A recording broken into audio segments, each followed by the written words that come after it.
최근에 워런 버핏의 투자로 관심을 모았던 대형 화장품 유통체인 울타 뷰티가 저조한 실적을 거두고 연간 가이던스를 하향 조정했습니다. 고가의 화장품과 향수에 대한 수요가 둔화되면서 연간 매출 예상치를 하향 조정했습니다. 주가가 전 거래일 대비 4% 떨어진 352.84달러로 마감했습니다. 이 회사의 주가는 올해 들어서 우리가 투자 중인 종목들 대부분 우상향하죠. 올해 들어서 떨어진 종목들이 없습니다. 그런데 이 회사는 울타 뷰티는 현재 27.5% 하락 중에 있습니다.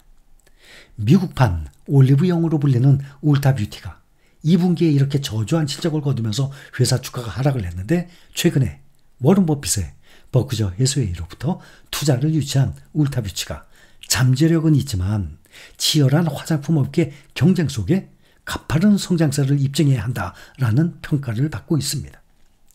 울타 뷰티는 2분기 매출이 전년 동기 대비 0.9% 증가한 25억 5천만 달러로 집계됐다고 밝혔습니다. 이것은 시장조사기관 팩트셋이 제시한 월가 예상치 26억 달러에 못 미치는 결과입니다. 주당 순이익은 5.3달러로 나타났습니다. 이 역시 시장 전망치 5.47달러를 하회했습니다. 순이익은 2억 5천 260만 달러로 전년 동기에 3억 10만 달러에 비해서 감소했습니다. 국내의 개인 투자자들도 워런 버핏을 따라서 울타 뷰티의 주식을 이달에 282억 원어치 매수한 상태입니다. 국내 서학개미들의 투자 대상이 매그니피센트 세븐 기술주들에서 정유주, 유통주 등 이른바 전통 산업주로 옮겨가고 있습니다. 미국 경기 침체 가능성이 높아지면서 기술주 상승세가 주춤하니까 밸류에이션, 실적 대비 주가 수준, 밸류에이션이 낮은 종목으로 투자 대상을 바꾸는 것입니다. 변동성이 낮은 종목에서 당분간 소나기를 피하겠다라는 의도로 풀이됩니다. 그러나 시황에 따라서 주식을 사고 팔고 하면서 이리저리 섹터를 옮겨다니는 투자 방법은 현재 우리가 투자 중인 시장과 섹터 전체에 꾸준히 투자하는 ETF로 투자하는 방법보다 효과적이지 못하다고 생각합니다. 또한 위험성 또한 크다고 생각합니다. 30일 어제 한국 예탁결제원에 따르면 미국 나스닥 지수가 급락을 했던 지난 5일, 8월 5일 월요일 블랙먼데이였죠. 지난 5일부터 29일까지 국내 투자자들이 엔비디아를 1억 6,002만 달러어치 순매도했습니다.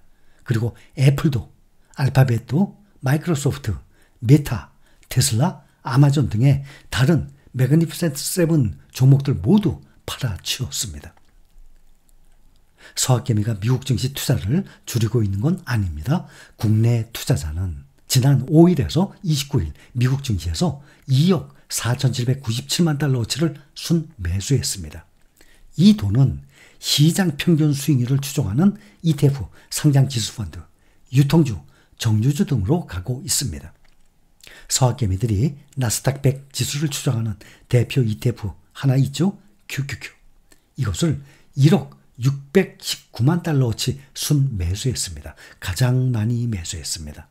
또 미국 단기채에 투자하는 미국 국채 ETF도 매수했고 또 S&P 500 지수 추종하죠. SPY ETF, S&P 500, SPY ETF도 3,370만 달러 많이 사들였습니다. 이제 8월이 지나고 다음 주부터는 9월입니다. 그런데 9월의 월요일 노동절로 추정합니다. 여기서 지식, 상식 하나. 매년 9월 첫째 주 월요일 노동절로 휴장을 합니다. 미국이 세계에서 가장 부유하고 부강한 나라로 발전하는 데 있어서 가장 큰 공헌을 한 노동자들과 시민들의 노고를 치하하고 감사하는 의미를 담아서 노동절을 기념하고 있습니다. 우리나라는 근로자의 날 5월 1일이죠. 근로자의 날은 메이데이라고도 합니다. 1886년 5월 1일 미국 시카고시 헤이마켓이라는 광장에서 하루 8시간 노동을 보장하라고 요구하는 8만여 명 노동자들의 시위가 있었습니다. 당시만 해도 보통 하루에 10시간, 주 7일을 근무하는 환경이 당연한 것으로 여겨졌습니다. 당시 미국의 근로자들은 열악한 노동 환경과 적은 보수에 시달리고 있었습니다. 이런 관행을 철폐하고 노동자들의 권리를 보장받기 위해서 약 3만 5천 명의 인원이 파업에 들어간 사건입니다. 경찰의 발포로 유혈 사태로 번진 이 사건을 계기로 시카고 노동운동은 미국 전체로 번지게 됐고 세계 노동자들이 함께 걸기하는 촉매가 됐습니다. 미국의 시카고에서 시작된 노동운동은 결국 미국 노동자들의 하루 8시간 노동이라는 권리 보장을 이끌어냈고 세계 노동자를 위한 날, 노동절로 만들 수 있게 된 것입니다. 1889년 파리에서 5월 1일을 기계를 멈추자, 노동시간 단축을 위한 투쟁을 조직하자, 만국의 노동자가 단결하여 노동자의 권리 챙지를 위해 동맹 파업을 행동하자라는 세 가지 연대 결의를 실천하는 날로 선언한 것입니다.